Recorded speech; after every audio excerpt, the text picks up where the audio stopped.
Hello, YouTube viewers. I've never made a video that included me before, but I find myself in, I suppose, an enviable position. Twice this year, I've been accused of posting images or movies stolen either directly from the original Star Trek series or from someone else's work. In one way, this is a massive insult. I would never crib, copy, or steal someone else's work and claim it as my own. But in another way, one of my stated goals was literally to get close enough to the look of the original visual effects of the Star Trek series that a casual viewer might simply say, wow, those effects from the 1960s look great. Why? Well, because that's exactly what I've been wanting to do.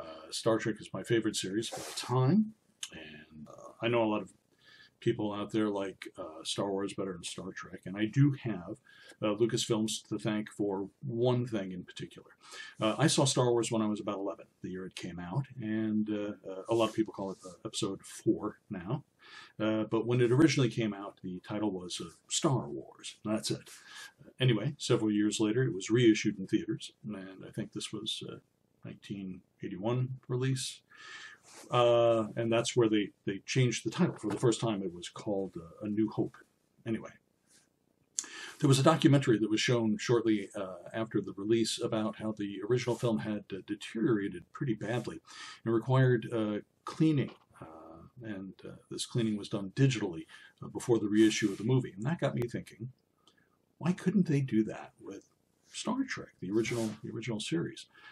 The original series would look fabulous if somebody went back, discovered all the original film, and it was still in good enough condition. Perhaps they could restore it and run the visual effects shots through a computer and get rid of the fading and the matte errors with the black outline around the ships and the stars running through the shots of some of the ships. That wouldn't take care of other issues like the shots of models used from the first two pilots suddenly showing up in a later episode, but that was a relatively small issue. Besides, I didn't go into special visual effects for a career. I don't work on any Star Trek related shows or even any of the fan episodes. And I knew I'd never get my hands on the original film in the first place. So I came up with a different idea of trying to recreate the original models, most especially the 11-foot Enterprise model from the show, but use CGI, computer-generated imagery, or as most people simply call it today, 3D. I started off with a program called True Space 3D and other programs like one called Wings 3D. I think you can still find Wings 3D out there somewhere. Anyway, I got okay with True Space, but just when it got fairly advanced, Microsoft Corporation bought it and shut it down. Thanks, Microsoft. Anyway, so I started learning Blender 3D, and it took a while for me to take to the idea because my early memories of Blender were, well, at the time it wasn't really great software. But a kid named Andrew Price, who goes by the name of Blender Guru, started a website called blenderguru.com. And he released a book called The Wow Factor, and I suddenly realized that Blender was better than the earlier iterations. It was certainly better than I remembered, and was capable of doing some really good 3D visualization. I moved all my work to Blender, and then eventually completely rebuilt my Enterprise model. Well, I rebuilt it a few times, and also rebuilt various components over and over again, most notably the deflector dish at the front of the ship. I based the current version on Gary Kerr's excellent drawings. He's an Enterprise historian of terrific note. Anyway, last year I became aware of software called Filmic Render System, and it can be used with Blender and Cycles rendering. Cycles is the rendering system, the system that you can use to actually make images. There's an onboard rendering system, a default rendering system for Blender, which has been since switched to Cycles, much better. And they're about to change it again, but I like Cycles. I really like the control that you have with it. Anyway, the results in Cycles with Filmic Render were spectacular. They took my renders and made them look a lot more real, took it to a whole new level. They look much better. So I'm going to show you how I make my effects if you're interested. Okay, this is my desktop where I do my work. I actually use two screens. I'm only going to record one. Only one is all that's necessary for this. Here is my USS Enterprise in its current state. This is my pride and joy. Let me change how this is viewed. The scene is being set up for yet another version of the long distance shot of the camera approaching Enterprise, or what looks like the Enterprise approaching from a long distance away and zooming past the camera. The shot was seen first, I believe, in Balance of Terror, when they after the title sequence, where they showed the Enterprise zipping back and forth, and Bill Shatner does his famous Kirk narration.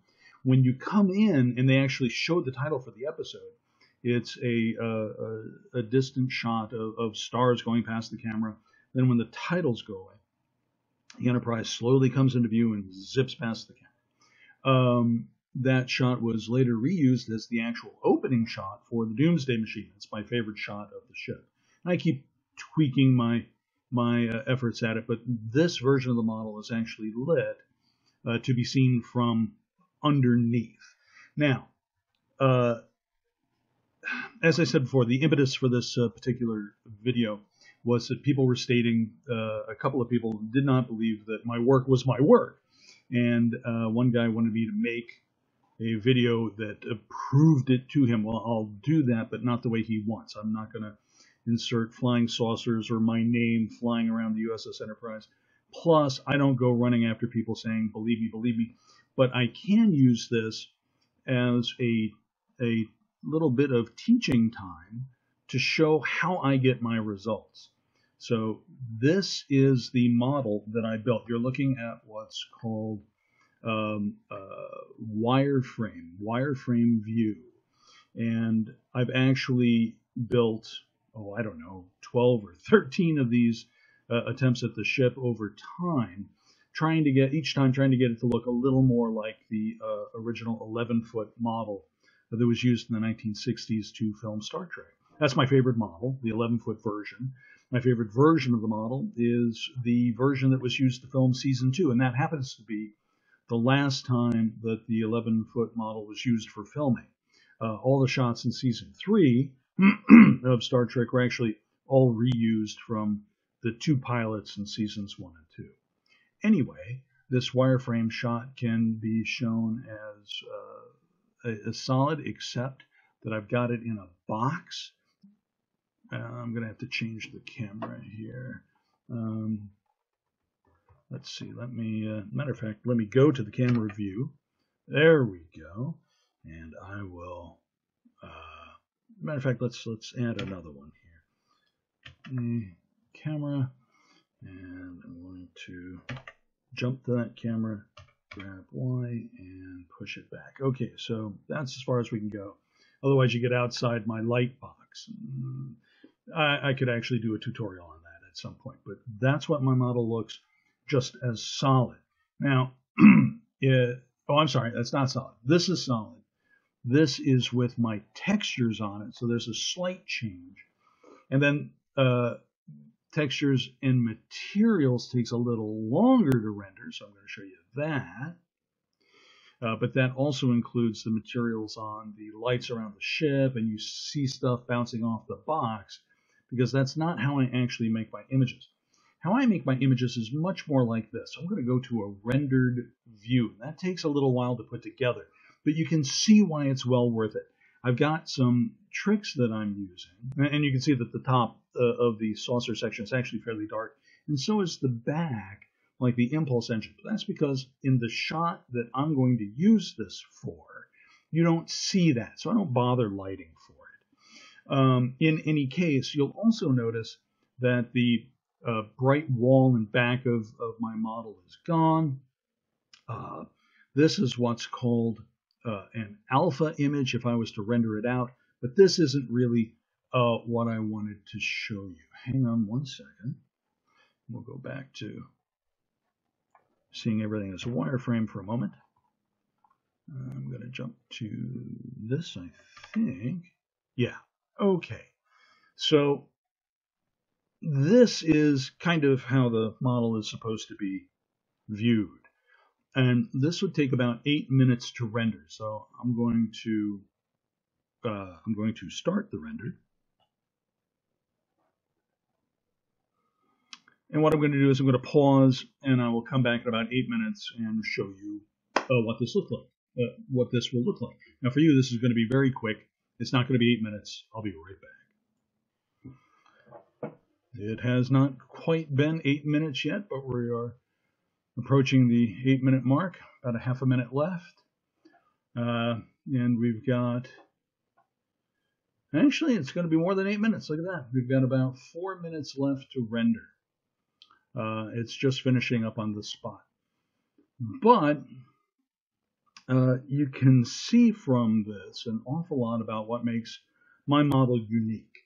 And you know, if you think I bought this from somewhere, great. Good luck going and finding it.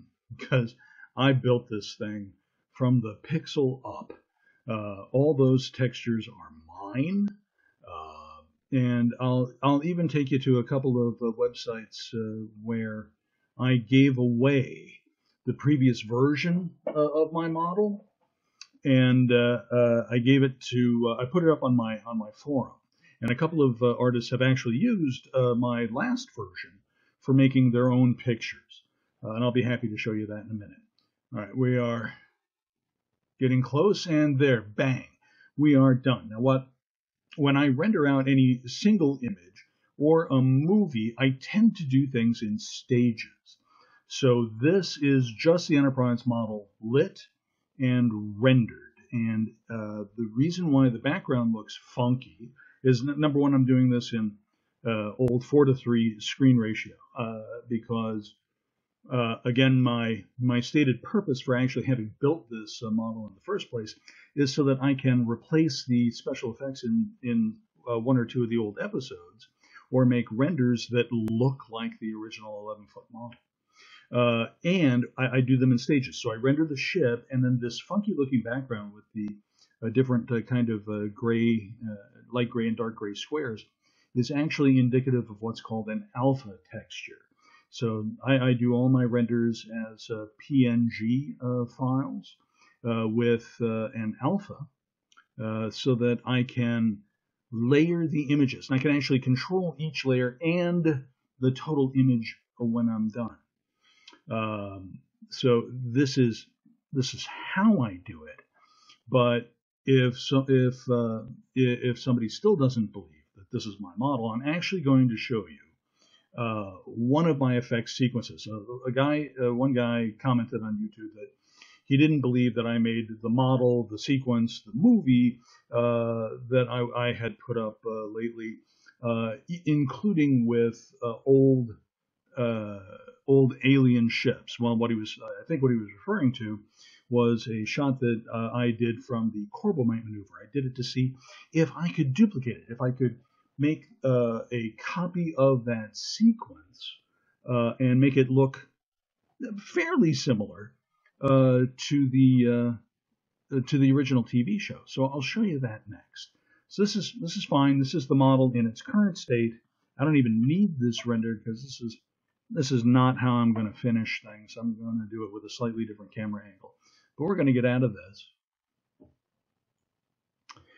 And you can see all the cameras and lights in this shot, even though it's all wireframe. And the box around the bridge is actually a way of focusing the camera in a location that I want. So I've actually got a couple of these boxes. There's one on the bridge. There's one around the engineering section, and I can move them or place them wherever I want or make more. It's actually acting as an empty, which is just a reference for the modeler or whoever's making the image, so that you can focus a camera and give it depth of field and so on. One of the things that actually, the other thing that actually sets my model apart, probably the primary thing, are my warp engine nacelles. They're different than anybody's I've ever seen. I've tried my level best to make them as close as I can to the original. The original was done with multiple lights, at least a minimum of 10. I'm starting to believe that